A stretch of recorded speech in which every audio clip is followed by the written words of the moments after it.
I loved the lush rice fields, magnificent waterfalls, beautiful beaches, and the great food and parties. Welcome to part 1 of my Bali series. Are you excited to explore paradise with me?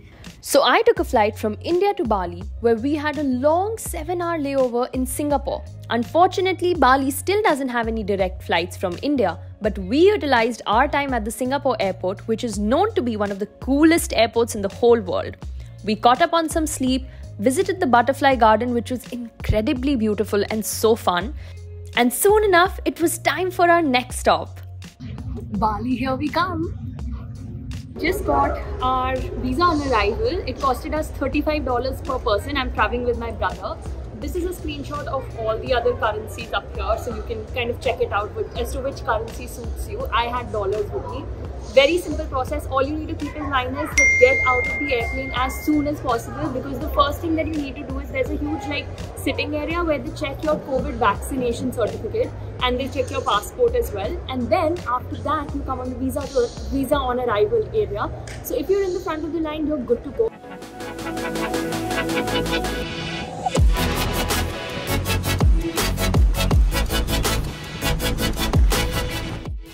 So our first stop on our day trip to East Bali is the very famous Tirtha Palace. So this is one of the most beautiful palaces here in Bali, and to be very honest, I had my doubts because I've seen so many of those koi fish pictures, but it honestly is incredibly beautiful. It wasn't that crowded when we came here, which was at around 10 AM, so that's not even that early actually. So you can come a little earlier and this would probably be empty. It was very pretty, and the palace is basically very old, and it was one of those palaces where the king would come and relax. So it's got different kind of ponds, it's got a swimming pool, it's got gardens, it's got little areas where you can just sit and relax. And there's also some boating there, which I think obviously is more for tourism purposes. But I would highly recommend that you put this place on your list when you come to East Bali, or even Bali in general, because this really encapsulates what the Balinese architecture and the tradition stands for. It's beautiful. It's drizzling a little bit, but that means that the more it drizzles, the more lush everything gets.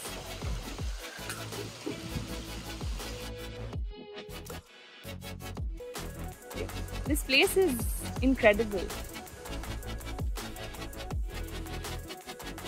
One thing that I've been observing while we were driving past, so we obviously came from Ubud all the way to East Bali, and that was a long journey, and across the way I saw all these houses that had very similar gates. Like you'd see these Balinese gates everywhere, similar to the Lempunyang gate, the very famous Instagrammable place. And I was wondering why that is famous, because I saw so many big gates while crossing by. In fact, there were some houses that had those gates as well. So when I asked my guide or driver who's with us, Mr. Kumar, he basically told us that a lot of these gates have a major significance in the Balinese architecture. So all of these gates are outside houses for a couple of reasons. Number one is also a status symbol. So the bigger the house, the richer the people, the bigger these gates can be. Number two is some of these houses have these dragons outside, as you can see behind me. And those are to ward off evil spirits who can probably enter your house. So there's a spiritual meaning to it. And the third reasons for these gates are to connect the physical realm to the spiritual realm. So obviously the physical world is where we live, but these gates kind of connect the physical and the spiritual, is what the Balinese architecture kind of depicts, or the tradition kind of goes and believes. More than anything, it also is to connect the people who are alive currently and their dead ancestors, I guess. So these are a couple of reasons that he gave me as to why all of these houses have these gates outside. And that's quite interesting that they've managed to retain this in modern architecture, in houses that are built, newly built. This is the famous Instagram spot where people click pictures in their flowy dresses and sit down and then feed the fish. But we're doing something different today. We're not feeding the fish. Oh my god. Because I feel like I'm not sure how good it can be for the fish to be fed every 5 minutes, so I've not got any fish food. But we're still going to take some nice pictures and maybe make a cute video here. That I forgot to mention about Tirtha Gangga, which is the most important thing, it lies in its name, is Ganga. And obviously for us, as someone who's from India, Ganga holds a lot of significance in India as well as one of the more holiest rivers it's considered to be, and it's considered to be a holy river here too because Bali is 90% Hindu, and I mean that's the culture that they follow, the religion that they follow is Hinduism here, which is why there's so many temples, there's so many idols that we see back in India that we see over here as well. Guys, so let's talk a little bit about how you can get around Bali, right? So there are different ways that you can do it. Number one, and obviously most of them are going to be ways where you have to travel by yourself. So number one is hiring a scooter. You need an international driving license for a scooter and a car, which you can get from your home country. The procedure is pretty simple. I'll put the link down below and you can sign up there and just visit the nearest office to your house and get an international driving license. If you choose not to, please do that at your own risk, even though the police control is less, but why take that risk in case someone stops you and asks you for your international driving license? And the third way is getting a car with a driver. So I am working with Pick Your Trail for this trip, which is why I have that facility. If you book it with them, you'd have it as well. But if you're coming on your own independent trip, you can either rent a scooty or a car. So from here we go right to the Taman Ujung. Yes, we go to Taman Ujung. From here, the water palace, right? So we're here at our second spot, which looks incredibly beautiful already. It's called the Taman Ujung Palace or the water palace here. And Taman Ujung is basically the corner garden in a way because it's at a corner of the island and the ocean is right there. I mean, you can't see it of course, but it looks so pretty. We were seeing it from the top while coming and the palace looks amazing. So follow me through and I will show you around.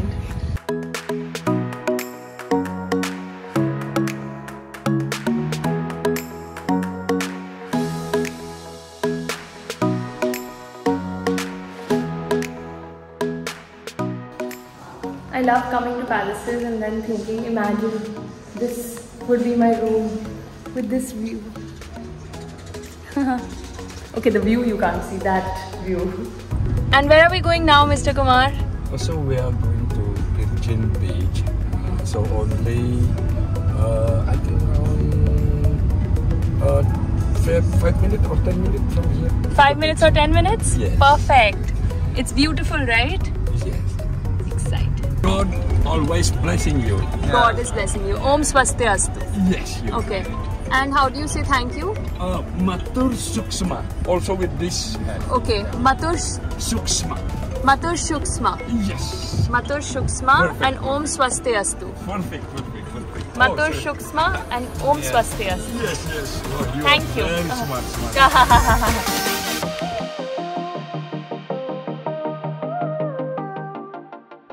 This is the incredibly beautiful Virgin Beach in East Bali. It's a hidden gem away from the crowds with mesmerizing white sand and crystal clear water. Most beaches in Bali have an entry fee of around 20 to 30,000 Indonesian rupiah, but I'd say it's totally worth it if the view looks like this.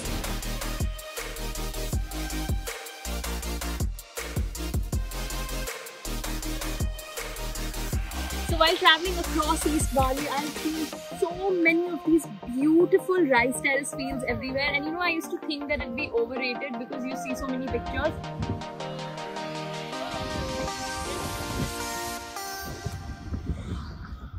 So beautiful, like the setting with like the palm trees, small hills in the backdrop. Incredible. Okay guys, so we got done with swimming at the Virgin Beach. We had lunch there, feeling full, feeling happy again. So to give you a quick idea of how much lunch costed us, it was 90,000 Indonesian rupiah, which was insane because we had 2 fried rice and 2 juices, fresh juices. It was so good, so tasty, and it also included like getting the bed and a chair, the sun bed and a towel and a shower and stuff like that, outdoor shower of course. But it was so nice and I think totally worth it, and you should definitely visit the Virgin Beach.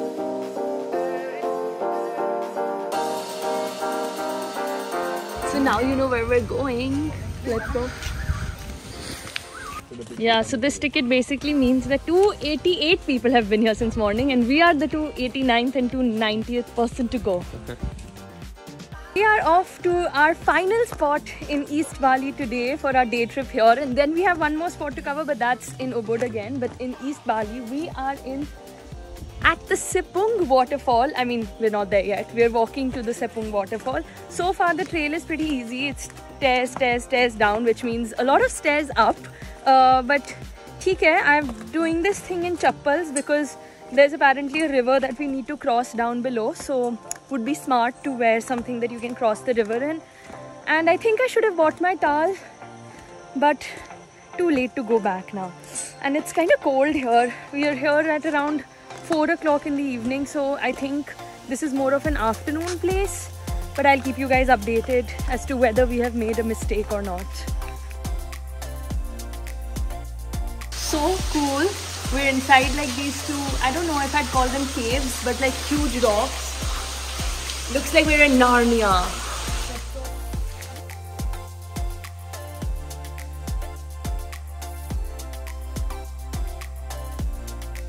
By the way guys, this is waterfall number 2 here. There are 2 waterfalls that you can come to. This one is tiny. It's almost like a nala as they say, but it's really cute. It's really pretty and good to take a quick shower.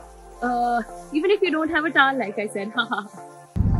So everyone, that was our day in East Bali yesterday, and today is a fresh and brand new day. However, yesterday I started feeling a little sick towards the end of the day and I'm still not feeling my best. So maybe today is going to be a more chill day where we don't do too much so that we can go all out tomorrow. But this is just to say that I hope you had a great time watching the vlog.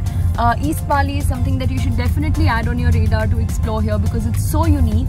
And if you want to follow me throughout my journey in Indonesia, starting with Bali, hit the subscribe button, drop in a like and tell me in the comments what you're so excited about. So I'll see you in the next vlog.